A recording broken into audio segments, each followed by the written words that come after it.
Operation Sindoor పై DGMO press meet నిర్వహించబోతోంది. Navy, air force, army సంయుక్తంగా ప్రెస్ మీట్ నిర్వహించబోతోంది. ఈ ప్రెస్ మీట్ లో మేజర్ జనరల్ ఎస్ఎస్ శారదాతో పాటు ఇటు లెఫ్టినెంట్ జనరల్ రాజీవ్ ఘై, అలాగే ఈయనతో పాటు ఎయిర్ మార్షల్ ఏకే భారతి కూడా ఉన్నారు. ఇలా ఈ ముగ్గురు కూడా ప్రస్తుతం మరి కాసేపట్లో డీజీఎంఓ స్థాయి అధికారులు వీళ్ళు మాట్లాడబోతున్నారు. ఏం జరిగే అవకాశం ఉంది? కీలకమైన ప్రకటన రేపు రిమెంబర్ 12వ తారీఖు 12 గంటలకు 12 PM, మోస్ట్లీ 12 PM. ఈ నేపథ్యంలో లైవ్ విజువల్స్ మీరు చూస్తున్నారు. అక్కడ ఆ డీజీ స్థాయి అధికారులు మరి కాసేపట్లో వాళ్ళు అక్కడ వచ్చి ఆ ప్రెస్ బ్రీఫ్ ఇవ్వబోతున్నారు. మీరు చూడొచ్చు, ఇప్పటికే అంతా కూడా సిద్ధమై ఉంది. అన్నింటినీ కూడా సెట్ చేసి ఉంచారు. ఏం మాట్లాడబోతున్నారు? ఆపరేషన్ సింధూర్ కి సంబంధించి కీలకమైన అప్డేట్ వచ్చే అవకాశం కనిపిస్తోంది. రేపు ఎటువంటి అంశాలను ప్రస్తావించబోతున్నారు? పాకిస్తాన్ ముందు ఎటువంటి కండిషన్స్ నుంచి అవకాశం ఉంది? పాకిస్తాన్ ఆ కండిషన్స్ కు ఒప్పుకునే అవకాశం ఉందా? ఆ తర్వాత మనం మాట్లాడుకునే ప్రయత్నం చేద్దాం. బట్ బిఫోర్ దట్, ఇప్పుడు చేయబోయే ప్రతి మాట కూడా చాలా కీలకంగా మారబోతోంది. ఎందుకంటే ఇంతవరకు ప్రధాని మోదీ వరుస భేటీలు నిర్వహించారు. ఆ భేటీల తర్వాత త్రివిధ దళాధిపతులతో పాటు మరీ ముఖ్యంగా యావత్ భారతం కూడా ఆసక్తిగా ఎదురు చూస్తున్న సందర్భం. మీరు చూడొచ్చు, మేజర్ జనరల్ ఎస్ఎస్ శారదా, అలాగే వైస్ అడ్మిరల్ ఏఎన్ ప్రమోద్ ఇటువైపు ఉంటారు. ఆ తర్వాత ఇటు సైడ్ అంటే కుడివైపు వచ్చినప్పుడు లెఫ్టినెంట్ జనరల్ రాజీవ్ ఘై, అలాగే వాళ్ళతో పాటు మీరు చూడొచ్చు ఎయిర్ మార్షల్ ఏకే భారతి కూడా, ఈ నలుగురు కూడా ఉండబోతున్నారు. ఈ నేపథ్యంలో ప్రధాని మోదీ వార్నింగ్ ఇచ్చారు ఇప్పటికీ. మరి ముఖ్యంగా పీఓకేకి సంబంధించి, పీఓకేకి ఎవరి మధ్యత్వం అవసరం లేదు, ఎవరి మీడియేషన్ మాకు అవసరం లేదు అంటూ ఆయన తెగేసి చెప్పారు. దాంతోపాటు ఉగ్రవాదానికి సంబంధించి, ఉగ్రవాదాన్ని ఎట్టి పరిస్థితుల్లోనూ సహించమంటూ ఇప్పటికే ప్రధాని మోదీ చెప్పుకొచ్చిన పరిస్థితి. దాంతోపాటు అక్కడి నుంచి ఒక్క బుల్లెట్ పెట్టినా ఇక మిసైల్స్ అంటూ చెప్పుకొచ్చారు ప్రధాని మోదీ. ఇలా అనేక అంశాలను ఆయన ప్రస్తావించడం జరిగింది. ఈ నేపథ్యంలో మరి కాసేపట్లో డీజీఎంఓ స్థాయి director general military operations visuals మీరు చూడొచ్చు, వస్తున్నారు. ఆ విజువల్స్ మీరు చూడొచ్చు. మరి కాసేపట్లో వాళ్ళు అక్కడికి రాబోతున్నారు. ఎగ్జాక్ట్ గా 6:30 మీరు చూడొచ్చు. వెనకాల ఎల్ఈడి స్క్రీన్ ని కూడా వాళ్ళు ఏర్పాటు చేశారంటే విజువల్ ప్రెజెంటేషన్ కూడా ఉండబోతోంది. ఎందుకంటే అనేక మాటలు వినిపిస్తున్నాయి. అక్కడ దాడి చేశారు, ఇక్కడ దాడి చేశారు, వీటిని ఖండించారు, వాటిని ఖండించారు చెప్పి. సో వీళ్ళు ఇక్కడ విజువల్ ప్రెజెంటేషన్ కూడా వీళ్ళు ఇవ్వబోతున్నారు. మన director general of military operations visual presentation కూడా ఇవ్వబోతుంది. ఏం జరిగింది, ఏం జరుగుతోంది, ఏం జరగబోయే అవకాశం ఉంది అనే అంశానికి సంబంధించి ప్రతి పాయింట్ ను వివరించే అవకాశం ఉంది. ఇంతవరకు ఎటువంటి ఆపరేషన్ జరిగింది, ఈ ఆపరేషన్ లో ఇటు పాకిస్తాన్కి ఎంత నష్టం జరిగింది, ఎంతమంది ఉగ్రవాదుల్ని మనం హతమార్చడం జరిగింది, వాళ్ళు ఏ విభాగానికి సంబంధించిన వాళ్ళు, లేకపోతే ఏ ఆర్గనైజేషన్స్ అసోసియేట్ అయిన వాళ్ళు, దాంతోపాటు ఇప్పుడు ఎలా వెళ్ళే అవకాశం ఉంది, ఆపరేషన్ సింధూర్ 2.0కి సంబంధించి మాట్లాడుకున్న సందర్భంలో ముందు ఎలా వెళ్ళే అవకాశం కనిపిస్తోంది అనేది చాలా కీలకంగా మారబోతోంది. రిమెంబర్, ప్రధాని మోదీకి కొద్దిసేపటి క్రితం America vice president JD Vance కూడా ఫోన్ చేయడం జరిగింది. నిన్న జరిగిన పరిణామానికి, నిన్న ఏం జరిగిందో గుర్తు చేసుకోవచ్చు. మధ్యాహ్నం 3:15 ప్రాంతంలో కాన్వర్సేషన్ జరిగిందంటూ ఇటు విక్రమ్ మిశ్రీ ఫారెన్ సెక్రటరీ చెప్పుకొచ్చారు. ఆ తర్వాత జరిగిన సందర్భాన్ని మీరు చూడొచ్చు. ఆ తర్వాత 5 గంటల ఆ సందర్భంలో కాల్పుల విరమణ జరిగిందంటూ ఆయన చెప్పుకొచ్చారు. అంటే మిలిటరీ ఆపరేషన్స్, కాల్పుల విరమణ కాదు, ఇటు మిలిటరీ ఆపరేషన్స్ జరగవంటూ కూడా చెప్పుకొచ్చారు. మీరు చూడొచ్చు, ఇటు డీజీఎంఓ స్థాయి అధికారులు మరి కాసేపట్లో రాబోతున్నారు. ఆ విజువల్స్ మీరు చూస్తున్నారు. మరి కాసేపట్లో వాళ్ళు ఆ వేదికకి చేరుకొని ఏం జరుగుతోంది, ఏం జరిగింది, ఏం జరగబోతోంది, ఇటు పాకిస్తాన్కి సరైన సమాధానం చెప్పేందుకు ఇటు త్రివిధ దళాలు ఏ స్థాయిలో అలర్ట్ అయి ఉన్నాయి. ఇటు పాకిస్తాన్తో డీజీఎంఓ స్థాయి అధికారుల భేటీ ఉంది రేపు 12 గంటలకు. అదిగో వాళ్ళు వచ్చేసారు, ఆ నలుగురు వచ్చేసారు, వేదికకి చేరుకుంటున్నారు. విజువల్స్ మీరు చూస్తున్నారు. డీజీఎంఓ స్థాయి అధికారులు ప్రెసెంట్, వాళ్ళందరూ కూడా అక్కడికి చేరుకున్నారు. మీరు చూడొచ్చు, ఎయిర్ మార్షల్ ఏకే భారతితో పాటు లెఫ్టినెంట్ జనరల్ రాజీవ్ ఘై, అలాగే వైస్ అడ్మిరల్ ఏఎన్ ప్రమోద్, దాంతోపాటు మేజర్ జనరల్ ఎస్ఎస్ శారదా అక్కడికి చేరుకొని మీరు చూడొచ్చు, అందరూ కూడా దాదాపుగా కామోఫ్లేజ్ డ్రెస్ లోనే మనకు కనిపిస్తున్నారు. అంటే యుద్ధం ఇంకా ముగియలేదు, యుద్ధం ఇంకా కంటిన్యూ అయ్యే అవకాశమే ఉంది అనేది మనకి క్లియర్ కట్ అర్థమవుతుంది. వింటర్ స్ట్రైక్, మై గాడ్, అలా చూడొచ్చు. Winter strikes our soil, India spirit awakens. ఇక్కడ డైలాగ్ వదులుతున్నారు. India response not just with force but with unwavering resolve అంటూ కూడా వాళ్ళు చెప్పుకొచ్చారంటే ఆ వెనకాల ఉన్న lines, the lines shows what India want to convey.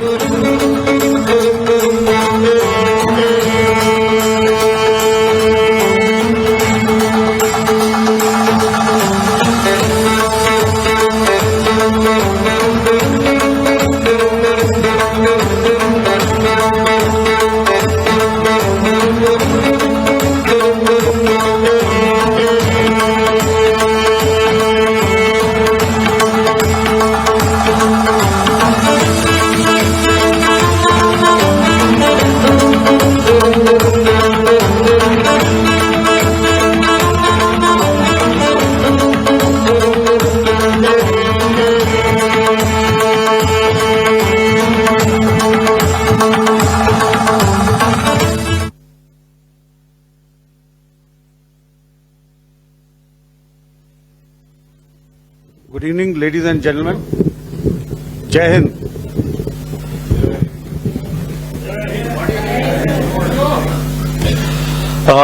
Welcome to this special press conference on Operation Sindoor.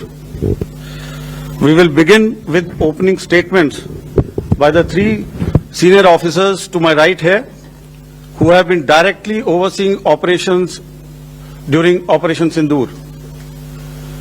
We have Lieutenant General Rajiv Ghai, Director General Military Operations, who will cover the aspects related to land domain.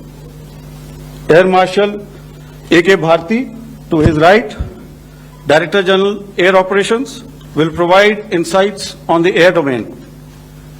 And to my right is Vice Admiral A.N. Pramod, Director General Naval Operations, who will cover aspects on maritime domain. Following their briefings, we will move on to the question answer session. I now request the DGMO to commence the opening brief. Thank you, Sandeep. A very good evening to all of you, ladies and gentlemen. You are all by now familiar with the brutality and the dastardly manner in which 26 innocent lives were prematurely terminated at Pahalgam on the 22nd of April.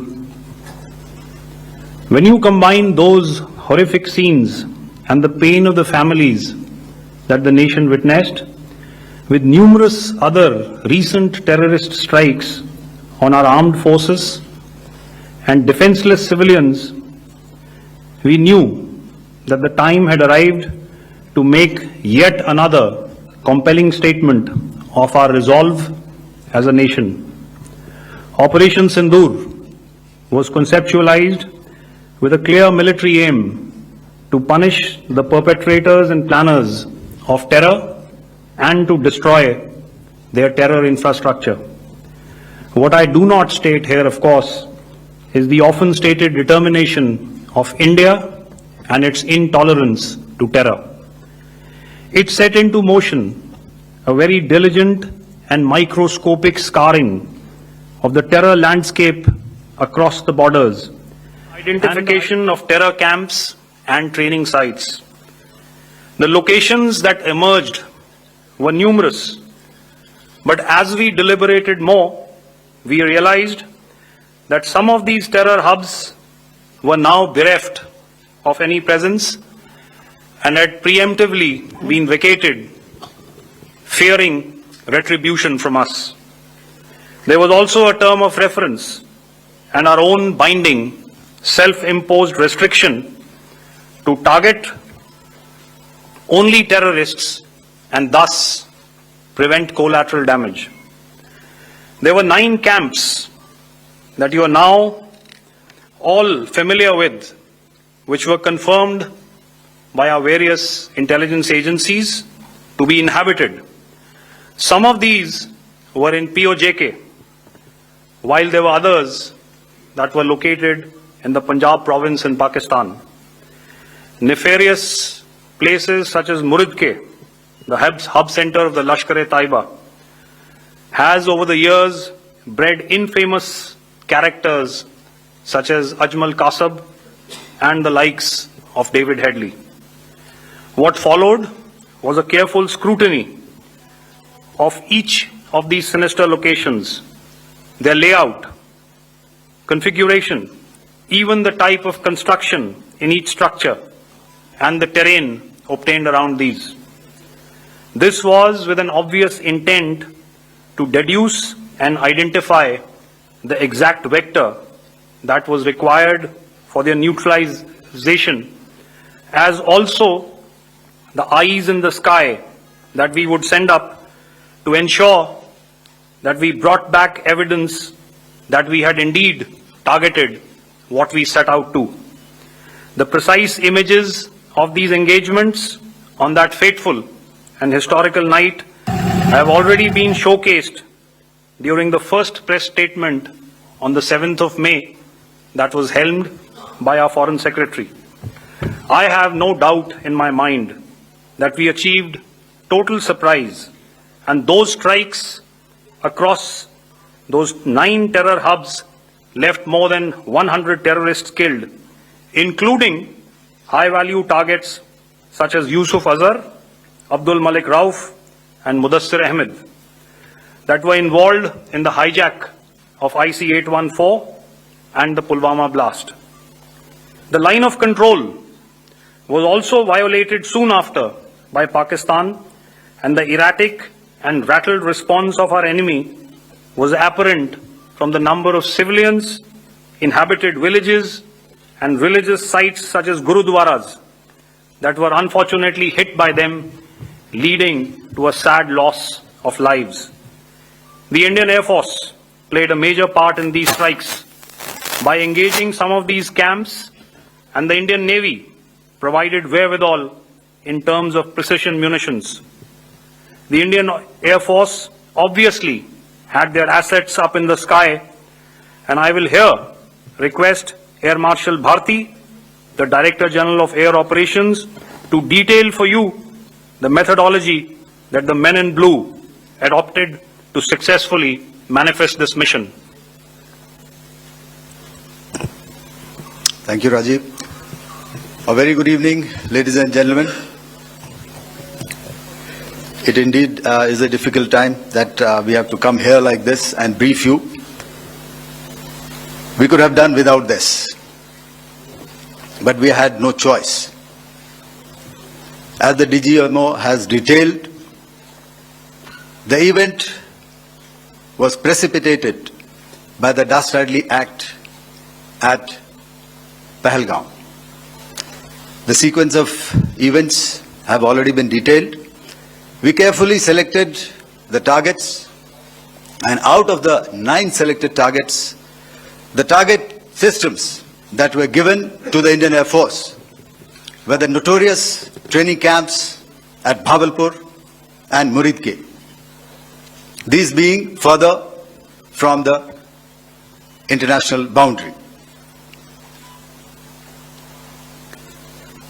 Through critical target system analysis, we analyzed what was to be done to annihilate these targets and plan to engage these targets with precision air-to-surface guided munitions so as to avoid collateral damage. The modalities of planning process I will not go through at this instant. However, what I would like to show you is the results that we achieved through our targeted air strikes. Could I have the second slide, please? Yeah, change, please.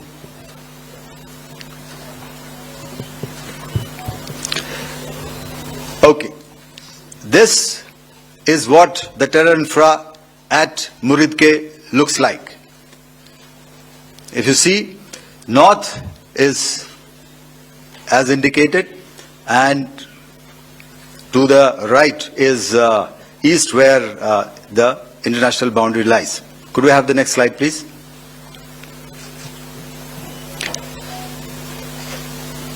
Orientating. Just go back to one slide. Okay.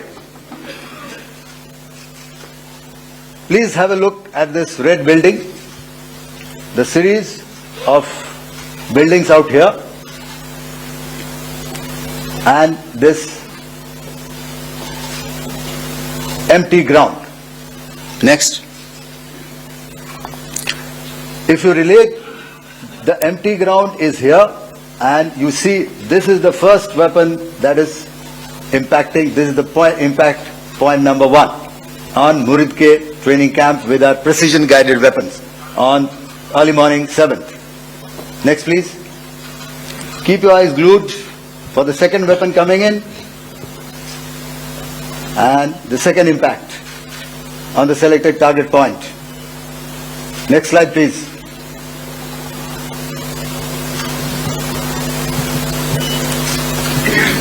Third weapon, third impact. Continue. And fourth weapon, fourth impact. So through these targeted and precision targeting, we addressed the target at Muridke, which was the turning infrastructure. Can you hear me? All right. Okay, I'll come closer to the mic. Now we go to the next target, which is the Bhavalpur training camp. Next slide, please. Okay, just wait. So the effect, if you see, the impact point, if I can point out, this is the impact point. The ammunition has gone through the roof and it has created a blast inside, the photographs of which you would have, all of you would have seen. And the red building, after that there was this double-story building. It has been completely decimated by our precision targeting. Next, please. The target system, which was in the north, a series of buildings. I will show you how it looked. Next. Completely destroyed by our precision targeting. Next. Now coming to Bhavalpur, this is the target complex that we are dealing with, a fairly large target complex. So we had to carefully choose the points that we needed to address, which were high value and which would meet our stated objectives of eliminating the terrorists. I would like to draw your attention to this red canopy, and in relation to that, I would cover the targets. One target system is a series of buildings here, other one here, and other one out here. Next slide, please. This is how it looked before, and this is how the building looked after the impact of the weapon. And orientation in relation to this red canopy, you can see here. Next, please. Before, next, and after. The roofs have completely collapsed. Next. This is the target system. Next. Precision targeting, and we have achieved our objectives here. Next. All right. So that was what we did on the 7th. Our objective was to address these two terrorist camps, and that we did with precision. And thereafter, we maintained a robust air defense posture, because remember, our objective was to target the terrorists and terrorist infrastructure, not any other infrastructure, not the Pakistani military, not the Pakistani any other infrastructure. So that is what we have maintained on the 7th of May. However, what we saw in the evening of 7th of May, we were saturated with a raid of Pakistani unmanned aerial vehicles and small drones. And these came in waves in our civilian areas, over our military installations, and all of them were successfully intercepted.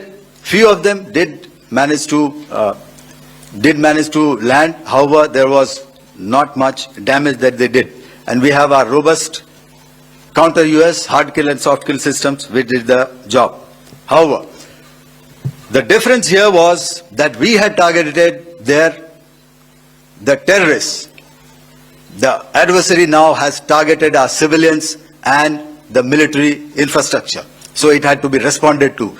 So in a quick and calibrated response, that very night, we struck their radar installations at Lahore and close to Gujranwala, the LYT installation, to indicate to him that we are ready, yet we do not want to escalate. Our fight was with the terrorists and not with the Pakistani military establishment. Thank you. Thank you, Air Marshal Bharti. So, ladies and gentlemen, he's outlined operations not only on the night of 6th and 7th of May, when Operation Sindoor commenced, but also on the subsequent night. Being well aware and familiar with the congenital and impulsive nature of our adversary, and even though we did attempt to reach out and communicate our compulsions to strike at the heart of terror to my counterpart in the immediate wake of Operation Sindoor, the request was brusquely turned down, with an intimation that a severe response was inevitable and in the offing. We were, of course, prepared. Operations on the 7th and the 8th, Air Marshal Bharti spoken about.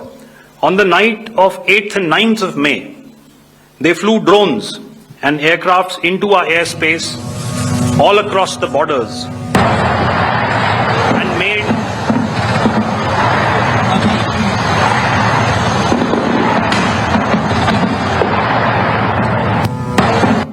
and made largely unsuccessful attempts to target numerous military infrastructure. Violations on the line of control by Pakistan also commenced yet again and precipitated into fierce arty engagements. The air operations on the night of 8th and 9th of May, I'll yet again request the DG Air Operations to cover.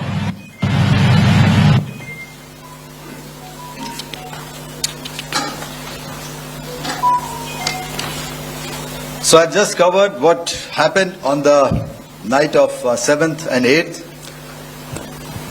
What we found that on the night of 8th and 9th, starting as early as 22:30 hours, our cities had a mass raid of drones, unmanned aerial vehicles, UCAVs, starting right from Srinagar, going down right up to Nalia.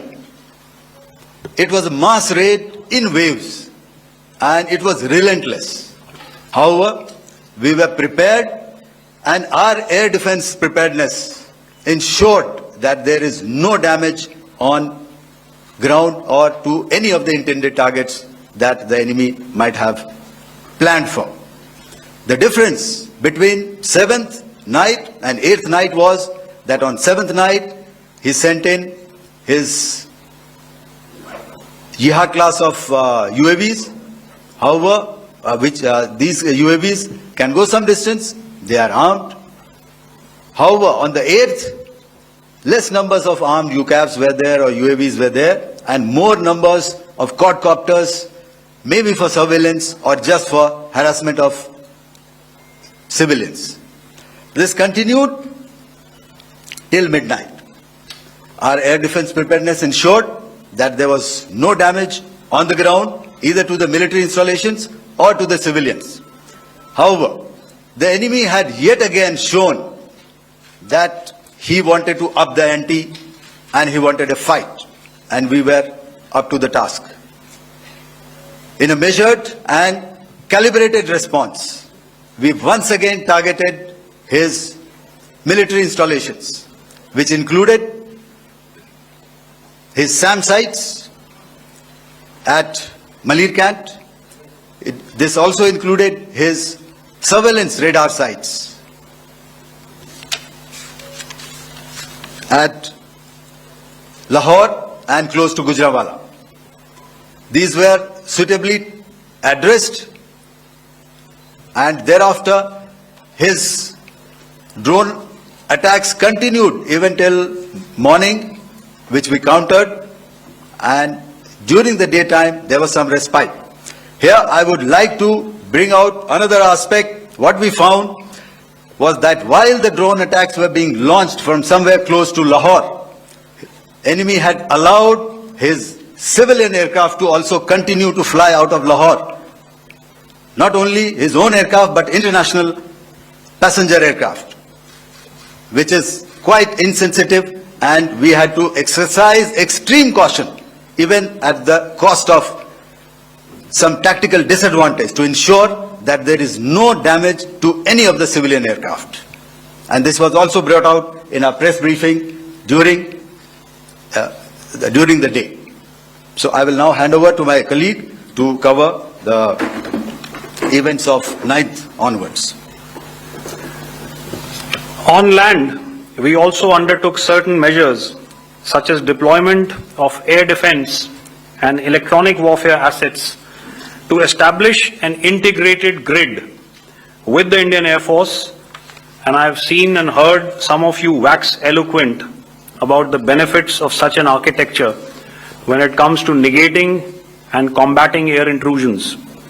We also carried out deployment to include movement of our forces in the land, sea and air domains. The night of the 9th and the 10th of May saw similar intrusions by drones and aircrafts, and this time there was a concerted effort to target airfields and some very, very important logistic installations, albeit yet again unsuccessful and denied gallantly and efficiently, I must say, by the integrated Indian Air Force and Indian Army Air Defense. We further strengthened our deployment and also initiated some pressure points to send a very clear and unambiguous message to the other side to desist from any misadventures on land. Some of the airfields and dumps saw repeated attacks in waves from the air. All were thwarted.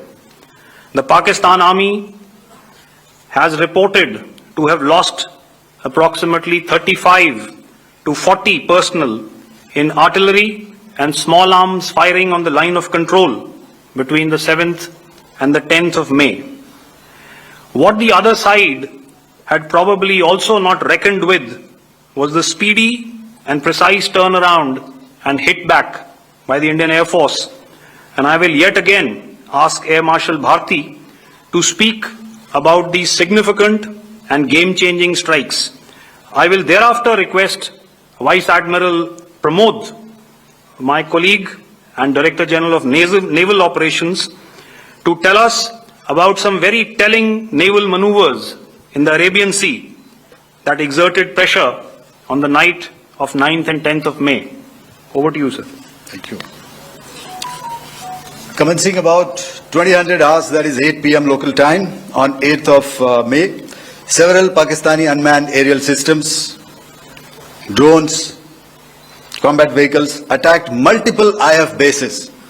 These included Jammu, Udhampur, Pathankot, Amritsar, Bhatinda, Nal, Dalhousie, Thois, Jaisalmer, Uttarlai, Falodi, Nalia. These were almost simultaneous and they came in waves. All our AD guns and other systems were waiting for them. All these waves were neutralized by our trained crew using the air defense systems that they have, and also some of them were utilized using our legacy systems like Pechoras and IF Summer, which we have recently acquired, and some were neutralized by the Garud snipers.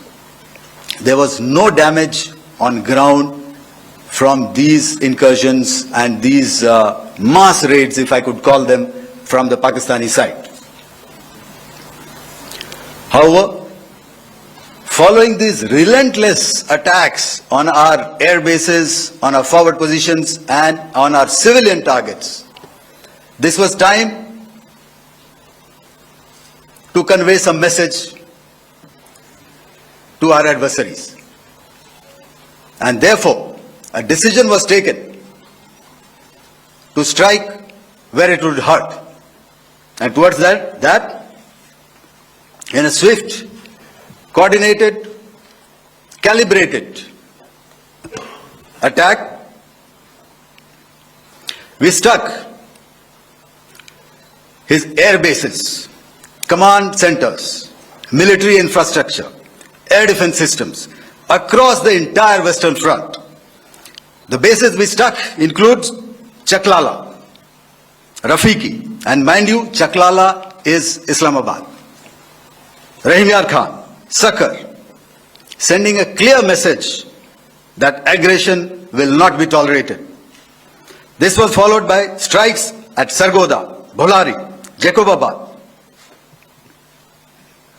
We also struck the C2 centers at Murid, the UAE complex at Murid, Rafiki, radar at Chunia, which I will show you, Rahim Yar Khan airfield, and the unmanned combat aerial vehicle hangar at Sakar. I would like to reiterate here that we have the capability to target every system at these bases and more. However, it was only a measured response to instill good wisdom to our adversary to refrain from further escalation. IF response was directed only at military installations, avoiding civilian and collateral damage. I would now like to show you some of the effects that have been achieved as a result of our air operation.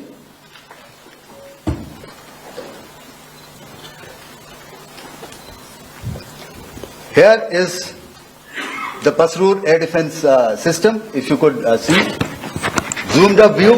This is the radar mounted on a high tower. And after the strike,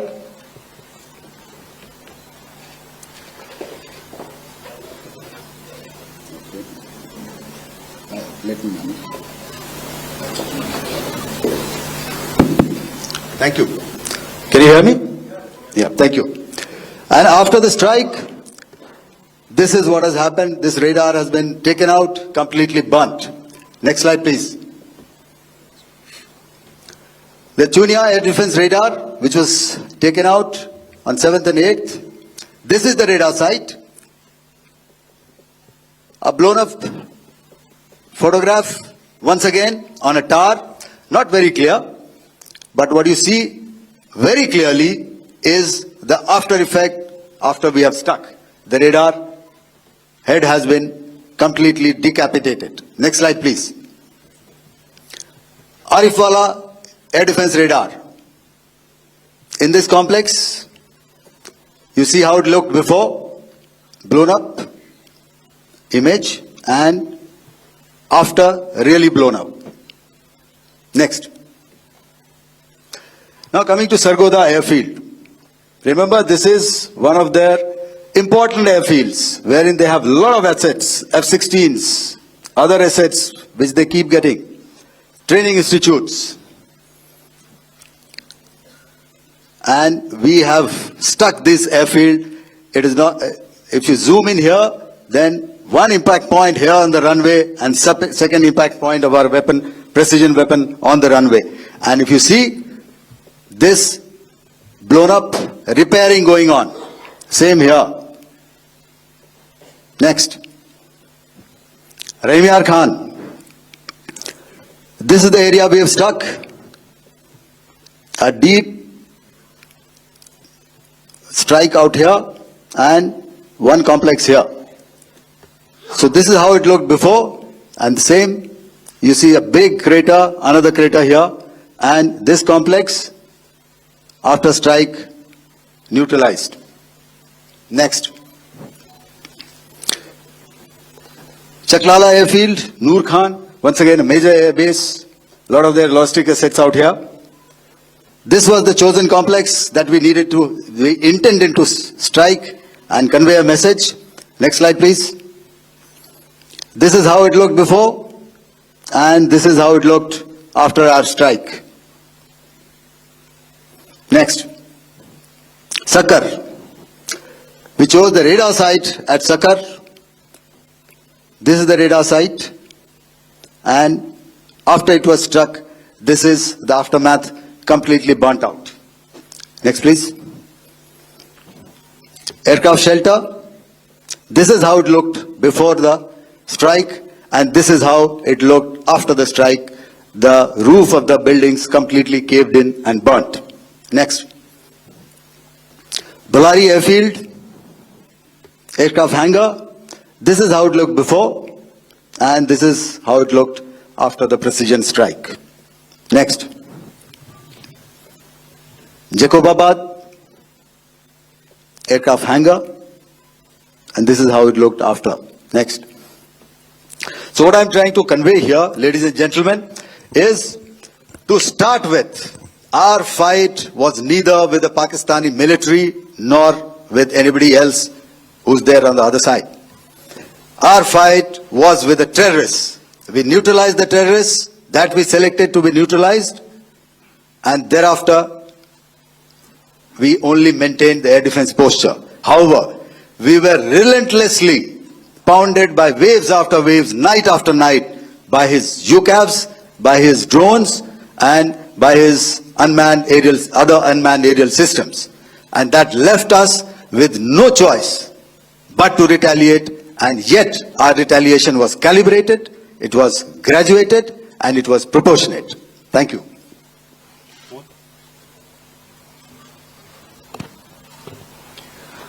Good evening, ladies and gentlemen.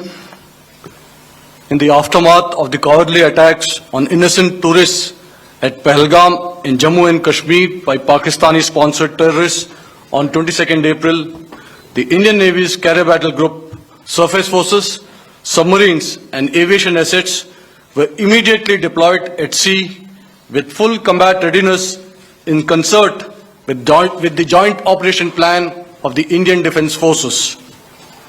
You may be aware that we tested and refined tactics and procedures at sea during multiple weapon firings in the Arabian Sea within 96 hours of the terrorist attack. The aim was to revalidate our crew, armament, equipment and platform readiness to deliver various ordnance on selected targets precisely. Thereafter, our forces remained forward deployed in the Northern Arabian Sea in a dissuasive and deterrent posture with full readiness and capacity to strike select targets at sea and on land, including Karachi at time of our choosing.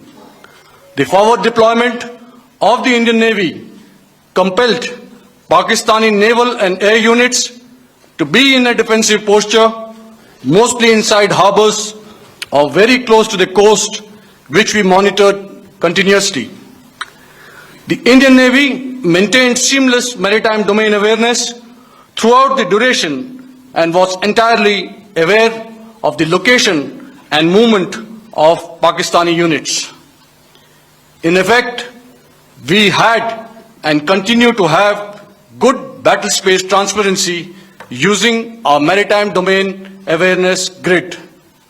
As you are aware, our response has been measured, proportionate, non-escalatory, and responsible from day one.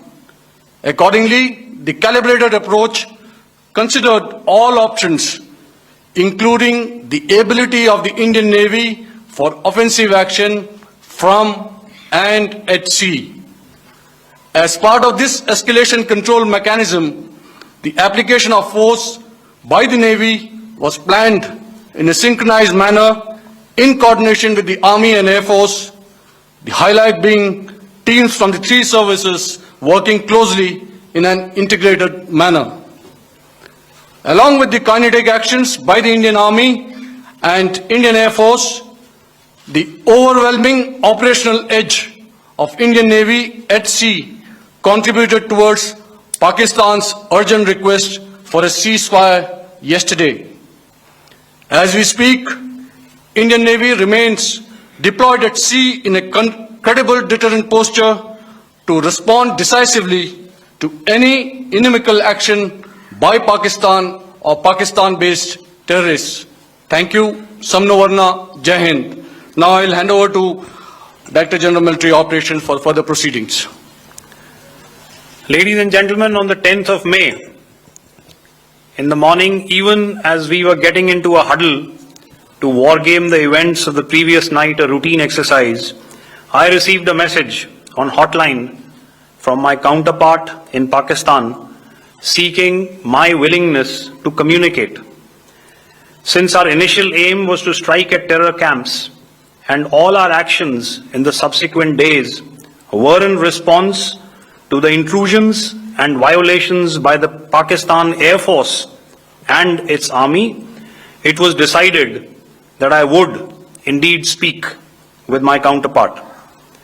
You are already aware I've seen it being covered on national television, that my communication with the Pak DGMO was conducted at 15:35 hours yesterday and resulted in cessation of cross-border firing and air intrusions by either side with effect from 1700 hours 10th of May, after he proposed that we cease hostilities.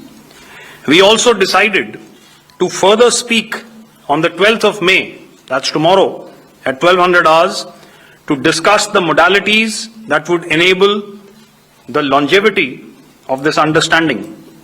However, disappointingly, and must I add, expectedly, it took only a couple of hours for the Pakistan Army to violate these arrangements by cross-border and across the line of control firing, followed by drone intrusions across the expanse of the Western Front through last night and in the early hours of the morning today. These violations were responded to robustly and dealt with as they must be. We have earlier today sent another hotline message to my counterpart highlighting these violations of the understanding between the DGMOs on the 10th of May and our firm and clear intent to respond to these fiercely and punitively, if repeated tonight, subsequently or later. In this regard, I must inform all of you that the Chief of Army Staff has earlier today conducted a security review and has granted full authority to our Army commanders for counter-actions in the kinetic domain in case of any violation by Pakistan. In the end, I pay my solemn homage to my 5 fallen colleagues and brothers from the armed forces and civilians who have tragically lost their lives in Operation Sindoor. Our hearts go out to the bereaved families, and we express our solidarity to them in this lifetime and beyond, at this grave juncture in their lives. Their sacrifices shall always be remembered and spoken of in glowing terms by a grateful nation. We have thus far, ladies and gentlemen, exercised, and my colleague Pramod highlighted this, immense restraint, and our actions have been focused, measured, and non-escalatory. However, any threat to the sovereignty, territorial integrity, and safety of our citizens will be met with decisive force. Jai Hind. Okay, ladies and gentlemen, we are now open for questions. All right, now, since I would not know all of you, I would expect you to please raise the placard or your hand, and once I indicate, I expect you to please give out your name and the media group that you belong to. Keep your questions short so that we can take as many questions as possible. Also, ladies and gentlemen, kindly bear in mind that confidential aspects may not be answered by the 3 DGMOs. Right. I've got a lot of hands there. Let me start from the left. Left foot always in front when we start marching. So here we have to the left, okay. Yeah, 238. Hello. So this is Manas Pratimugyan from PTI, Press Trust of India. So the understanding that was reached yesterday on stopping the military operations and actions, was it for just 3 days?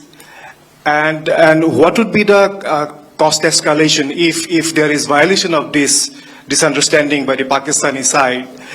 And my subsequent question would be that we have a kind of ceasefire agreement with Pakistan that was finalized in 2003. So will there be some kind of similarities in frameworks between the two kind of understandings, 2003 ceasefire agreement and the current understanding on stopping military operations?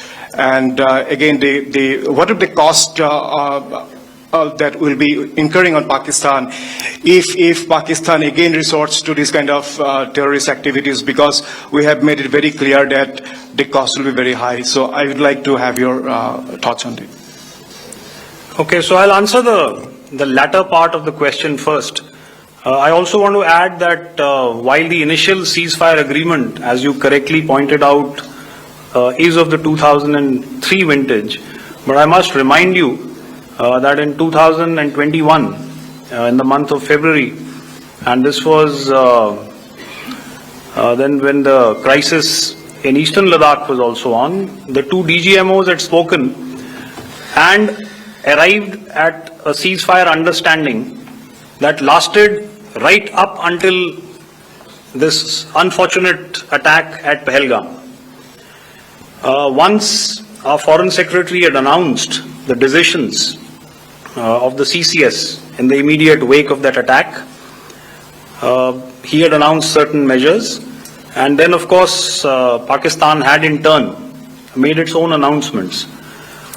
Since then, there have been certain violations of this ceasefire understanding, and of course after the 7th of May, like I pointed out during my statement, that there have been numerous violations on the line of control especially, and of course along the international boundary by the Pakistan Army and the Pakistan Air Force. This understanding that we spoke about yesterday, no, it was not for 3 days. It was first to stop aggressive and hostile activities immediately, let that order and direction settle down for about 36 hours, and thereafter discuss modalities, like I said, to ensure its longevity. That is tomorrow on the 12th of May. But unfortunately, we had a violation starting at approximately 1900 hours last night, and we've sent a communique, like I said, to the Pakistan Military Operations Directorate, and we will await as to what happens tonight. All right. The cost escalation, I'll leave it to your best imagination. I've already said that the response will be fierce and punitive. Now, the right foot forward. Yeah. 160.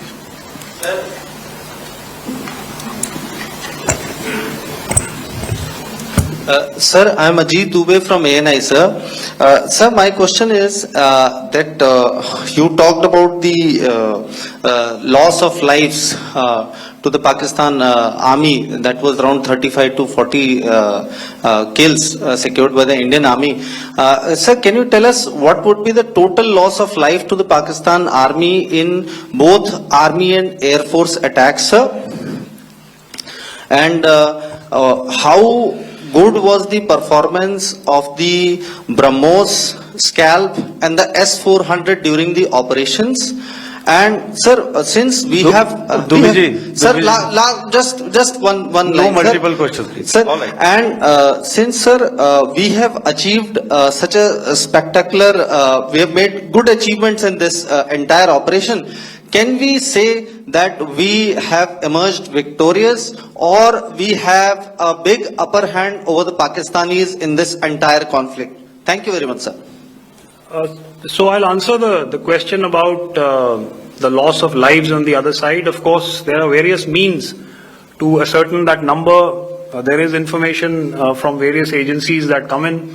There are, of course, on the line of control, other ways to find out as to what has been the effect of what you are doing there in ceasefire violations. So therefore, I mentioned 35 to 40 on the line of control, and please remember that once Operation Sindoor was launched, the responses of the Pakistan Army were also on Indian Army or the Indian Armed Forces infrastructure. Let me put it that way. So that's why I did not cover casualties of the Pakistan Army, at least in the initial phases of battle, because those were not our targets. Our targets were terror oriented, and of course later, once they launched air intrusions and air operations on our infrastructure, we've used heavier weapons, and of course there would have been casualties, but those are still being assessed. The effects of the weapons that you mentioned, I will request Air Marshal Bharti to apprise all of you about those. Good evening, Mr. Sujit. How are you? Ajit. Okay, we're meeting after some time. I never mentioned about any of the weapons that we used. Check. Okay. What I was saying, that I never mentioned of any of the weapons, the caliber that we used. All right. So we'll leave it at that. Those are matters of operational details which I would not like to go into. But suffice to say that whatever methods and whatever means we have chosen, it had the desired effects on the enemy targets. How many casualties? How many injuries? Well, to start with, our aim was not to inflict casualties, but in case there have been, it is for them to count. Our job is to hit the target, not to count the body bags. And the last part of your question, I wonder if you read out the tweet on ADG PI at midnight once we'd done what we had to in Operation Sindoor. And that's credit to my friend here on the left. Justice has been served, Ajit. That is all that I will say. Ajit, I'll request you to, refrain putting words into his mouth. All right. I'll come back to the left. 147. Sorry, 47. No, 47. Did I see it here or? Yeah. Good evening, gentlemen. Sorry, 147, I saw it there. Sorry. Yeah. Since I've already said, 147, start please. Hi, sir. Good evening. This is Shivam Patel from Reuters News Agency. Thank you for giving me the opportunity. My question, sir, is how many military targets did Indian Armed Forces strike in Pakistan in response to the attacks from Pakistan? How were these targets selected? And how many troop casualties have been there in total on both sides, if you can give details? Thank you. I'm sorry, where are you? I haven't spotted his. He's to the right. Okay. Can you just repeat that for me, please? Sure, sir. So my name is Shivam Patel. I'm from Reuters News Agency. My question is, how many military targets in total did the Indian Armed Forces strike in Pakistan in response to the attack from Pakistan? How were these targets selected? And how many troop casualties have been there on both sides, if you can? So you're speaking of the targets that I mentioned in the wake of the attack at Pahalgam, right? Yeah, I think it's amply clear to everybody here that the Pakistan Army has not crossed the international boundary, neither in the plain sector nor on the line of control. So the intrusions have been in the air. There have been certain attempts on the line of control when ceasefire violations have been on to try and infiltrate and carry out and perpetrate activities that we are all very well familiar with. Whether these are by terrorists or by the Pakistan Army or its special forces and commandos is difficult to say, but each of these have been effectively thwarted. So therefore, as far as engagements of military targets on the other side is concerned, I thought Air Marshal Bharti covered those very well and, in detail. And he also mentioned as to how they went about targeting those. I think those images were very clear and very, very graphic in telling us as to what we needed to hit.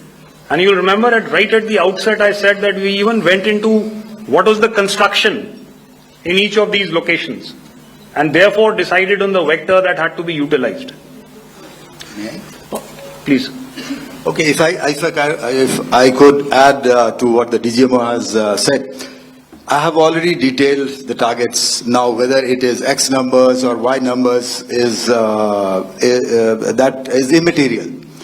And what damage have we inflicted? You have seen. What are the casualties on the other side? As I said, that is for them to count. As far as we are concerned, from the air defense side, if they had a choice, they would have definitely come in. They are fighters, there are more numbers of UCAVs. It is not that they did not intend to come in. It is only that our robust AD posture prevented them from coming in. So that must be known, and that must be realized by all the audience here. Yeah, I'll come to the left now, 24.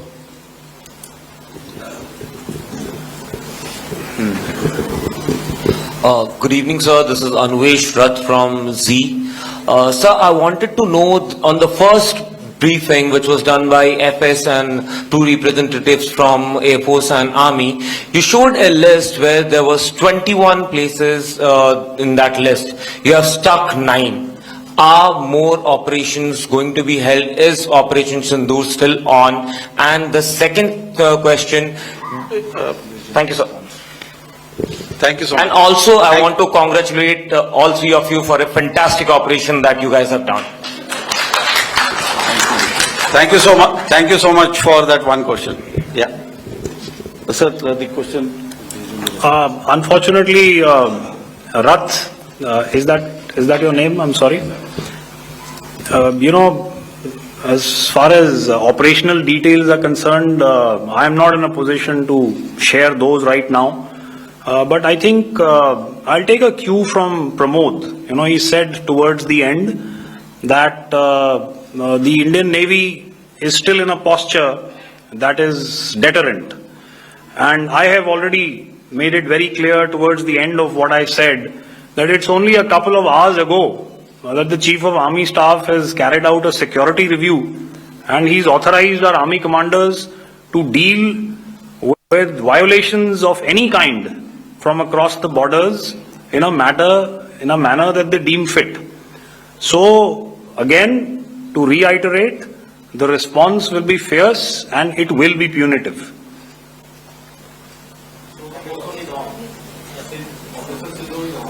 Yes. 163. I'll go back this side now. Yeah, 255. She said middle wale kya karenge, so 255. Oh, sorry. Good evening, sir. I'm Shailesh from National Defense. Please allow me, first of all, to pay my gratitude for protecting us Indians. Thank you very much. Sir, since the enemy has been talking about taking down our aerial platforms, it would be deemed fit in case we can reveal that we have taken down their fighter jets. What could be the number? Though you said that they may be not good to reveal the platforms, but since this has come from various quarters in Pakistan, so I believe that we need to answer, in case if you can, sir, if you may allow. The question is for me? Yes, sir. Okay, and if I get it right, you want to know how many of their planes we have downed? Yes, sir. Yes, sir. All right. See, as I said, their planes were prevented from coming inside our border. All right. So we do not have the wreckage with us, but definitely we have downed a few planes. Numbers, we would not like to hazard a guess out here. Okay. I have the numbers. Okay. And we are getting into the technical details of it to establish it. So I would not like to put a figure at this time, but definitely there are losses from their side which we have inflicted. Were they, please don't ask were they fourth generation plus, sir? See, sir, you're putting words into my mouth. Why do you Sir, say fourth generation? Let us make it high tech. Thank you so much. Sir. all right. Yeah, 163.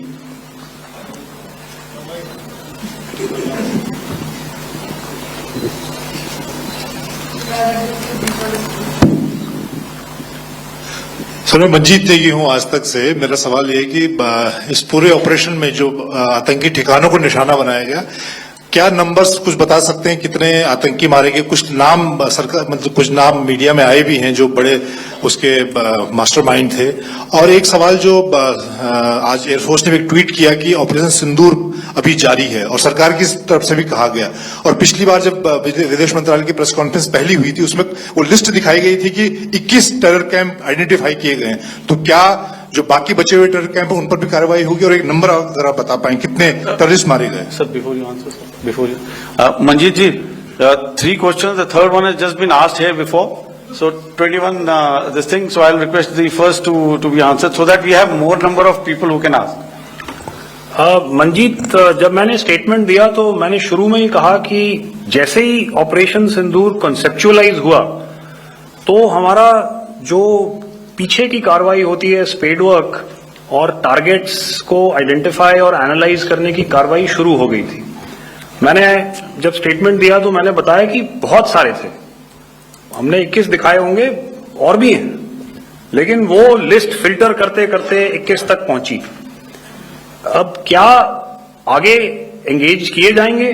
अगर जरूरत पड़ेगी तो जरूर engage किए जाएंगे, लेकिन मैंने बताया कि इस समय जो इंट एजेंसीज ने हमें बताया कि फलाने कैंप में प्रेजेंस है, हमने उनको एंगेज किया।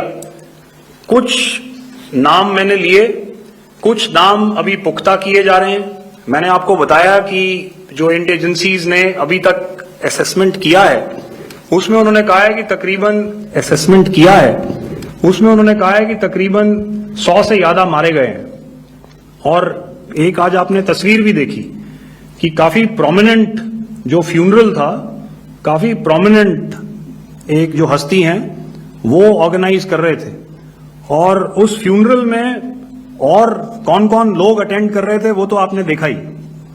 तो आप लोग सब समझदार हैं और मुझे ये कहने की जरूरत नहीं है कि इन लोगों को कहां से सपोर्ट मिल रहा है। अगर नहीं मिल रहा होता तो ऑपरेशन सिंदूर नहीं होता, तो उसी की वजह से है ये ऑपरेशन। तो मेरे ख्याल से मैंने आपके सारे सवालों का जवाब दे दिया। Ma'am. Sir, next is from 17.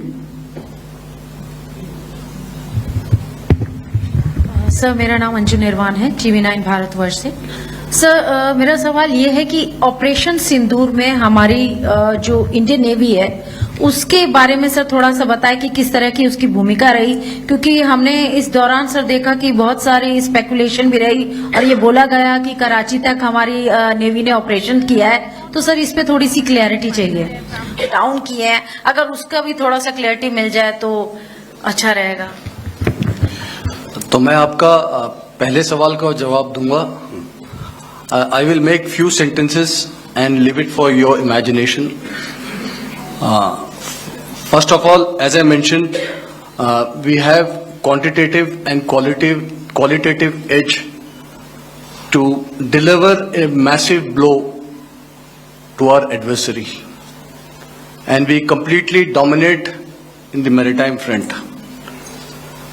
Indian Navy's action is part of the escalation ladder mechanism which we have worked out amongst 3 services. This time, if Pakistan dare take any action, and Pakistan knows it, what we are going to do. That's all. Okay, आपके सवाल का जवाब मैं पहले दे चुका हूं। इसलिए मैं बस उस तक ही सीमित रखूंगा और इतना कहना चाहूंगा कि आने वाले दिनों में आपको खुद ही पता चल जाएगा, और ऐसी बातें छुपी नहीं रहती हैं, तो पता चल जाएगा। So at this time we'll just let it be. Okay, ladies and gentlemen, we have 1 or 2 more questions, sir. So Please, they are going to be outside. You can speak to them there also. 104. 104.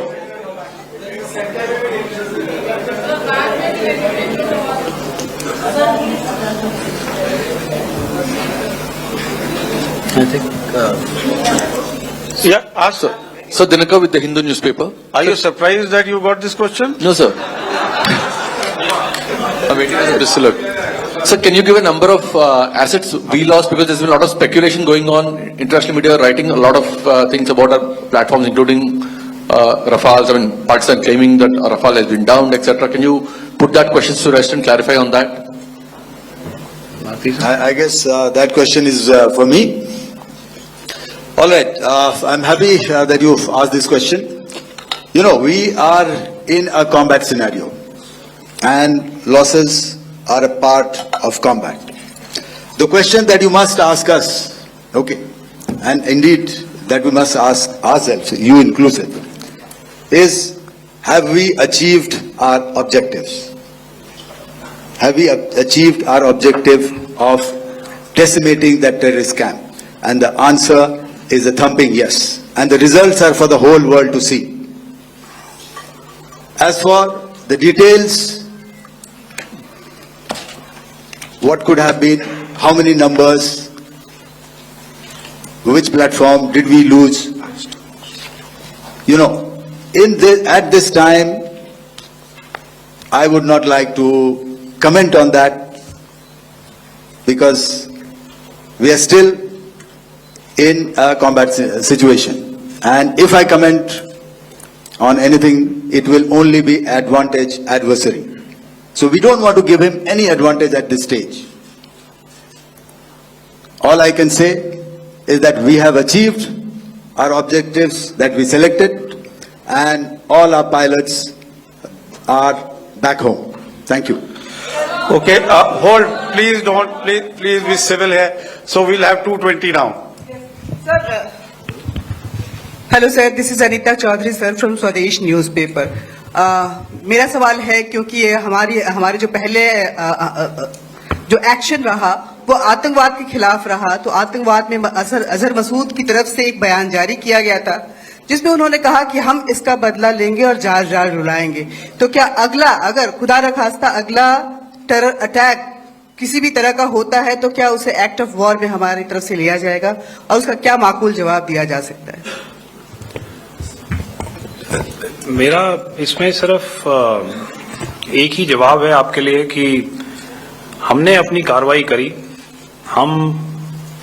हमने उसके बाद मैंने अपने statement में भी बताया कि ये कम्युनिकेट करने की कोशिश करी कि हमने इस तरीके से ये जो स्ट्राइक्स हैं वो क्यों की, लेकिन जो हमारा एडवर्सरी है उसने जैसे मुनासिब समझा वो कार्रवाई करी। तो आपने देखा कि ये जो एक्टिविटीज चल रही हैं 3-4 दिन से, ये कोई वॉर से कम नहीं है। नॉर्मल सर्कमस्टांसेस में एक दूसरे देश की एयरफोर्सेस हवा में नहीं उड़ती हैं और एक दूसरे के ऊपर स्ट्राइक्स नहीं करती हैं। हर रात इंट्रूजन्स नहीं होते हैं। लाइन ऑफ कंट्रोल पर सीज फायर वायोलेशंस, आपके एक साथी ने सवाल पूछा था शुरू में, एक सीज फायर अंडरस्टैंडिंग था, वो भी जा चुका है। उस सीज फायर अंडरस्टैंडिंग के जाते जो फायरिंग हो रही है लाइन ऑफ कंट्रोल में, उसमें घुसपैठ की कोशिश हो रही है। आमतौर पर ये घुसपैठ लाइन ऑफ कंट्रोल में टेररिस्ट करते हैं, लेकिन हमें इंफॉर्मेशन है कि हो सकता है ये पाकिस्तान आर्मी की टोलियां भी हों जो हमारे पोस्ट के ऊपर खामी पहुंचाने की कोशिश कर रही हैं। तो ये सारी एक्टिविटीज तो वॉर में शामिल हैं। तो ये कहना मुश्किल है कि आगे क्या होगा, वो स्पेक्यूलेटिव जोन में आ जाता है और मैं स्पेक्यूलेट नहीं करना चाहता हूं। हर एक सिचुएशन अलग होती है और उससे एक तरीके से डील किया जाता है। सर मैं एक सवाल इसका मैं जवाब देना चाहता हूं, 1 मिनट। जो मिलिट्री होता है, our main job is to prevent war and maintain peace and stability. So it is not that our response is a graded response. That means अगर किसी ने किया तो उसको graded उसमें किया, जैसे टेररिस्ट एक्शन हुआ तो what we did is a terrorist action and we destroyed all the terrorist camps. उसके बाद आपने देखा कि उनने थोड़ा सा कोशिश किया तो हमारे एयरफोर्स एंड आर्मी ने क्या किया, तो मिलिट्री टारगेट्स हैं उनको उनके ऊपर थोड़ा। So our aim is to maintain peace and tell the our adversary that you do this and the response will be bloody. Okay, now as per the, please, we'll have 166 and 25, and after that, no more, please. Sir, this side. Ladies and gentlemen, please maintain, Sir, I this side, request you to sir. please be quiet. Jal Ghai? No. This side, sir. We have only two Sir, questions left, 166. Yeah, please start. Sir, I'm Rahul Singh from Hindustan Times, sir. So you were totally on top of the game and the kind of losses you've inflicted on the enemy. I mean, we saw those slides and everything. So it kind of comes across that you were batting it 99 and you decided to declare your innings. What are your thoughts on that, sir? And do you think, are you weighing the option of the Pakistan army using this time, buying this time of the so-called ceasefire or the understanding? And you talked about how they could not be trusted. So buying time to kind of build up their war reserves, getting stuff from their friends like Turkey or China, are we considering that possibility, sir? Look, see, the call came from the Pakistani side to speak about cessation of hostilities. What pauses mean during such conflicts is known to everybody. You know, I don't want to go into the pros and cons of how preparation for war is made. You know, that is a process in itself. But I think my senior colleague here, the DG Air Operations, spoke, or he alluded at least, you know, to what this operation was precisely and specifically meant for. And I think that's something that we achieved, you know, right at the outset. Had we had the option not to go further, we probably wouldn't have. But we've been compelled to be in this situation. And as you've seen, the armed forces of India, and you know, you've got the three Director Generals sitting here, we are always prepared to face any eventuality. And like I said, that's for the sovereignty, the territorial integrity, and the safety of our citizens. So whatever has to be done will be done. You know, I'm not so concerned about what Pakistan will do in this time. I'm only concerned about what we will do. We have a roadmap and a plan, and we will follow it diligently, and we will follow it to the T. You know, that's the contention that I want to make here today. Ma'am, please. Okay, the last question, and ma'am, 25, she's been asking since the first one. Sir, I'm Nandita. Sir, she's not asking a question. Sir, I'm Nandita Dagar, DAGAR from DD News and DD India. Sir, I wanted to ask you that my question is to General Ghai. Sir, you spoke to your counterpart yesterday and the Pakistani counterpart. Sir, what is the Indian Army's assessment that despite that agreement, that talk that you had, despite that agreement coming into effect at 1700 hours yesterday, why did they violate it? And number two, yesterday at the Joint Defence Ministry and Foreign Ministry briefing, Wing Commander Vyomika Singh and Colonel Sophia Qureshi had told us that we have cited the Pakistani troops amassing at the borders and at the LOC. Sir, has that situation changed? Have they withdrawn? And sir, if in case, despite now there is a lull, of course, but if tonight again the enemy again carries out shelling and aerial intrusions through drones, what is going to be our response, sir? Thank you. So, without outlining the specifics of that response, I've already made it clear that there will be a response, and it will be fierce and it will be punitive. Why the Pakistan Army chose the option of violating the understanding that was arrived at earlier yesterday, I think that's a question that we best answered by the Pakistan DGMO. I wouldn't be able to, give you that.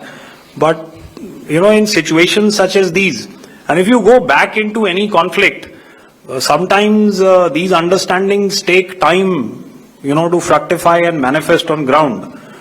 But without, getting into the reasons, it is our mandate to be prepared at all times, and that we were. It's not as if because there was an understanding we weren't prepared. I must tell you that the armed forces were on a very, very high alert, and they continue to be in that state even as we speak. All right. Ladies and gentlemen, please, ma'am, please. Okay, thank you so much for coming today. Thank you so much for coming today. Those who have missed asking a question, those who have missed, see, I knew I'll grab this attention from you like this. Those who have missed the opportunity to ask a question can give me a written one. I will definitely get back to you with that. And also, they are they are invited for a cup of tea in my office day after tomorrow. Thank you, ladies and gentlemen, for coming. Thank you. Thank you very much. Jai Hind. Jai Hind.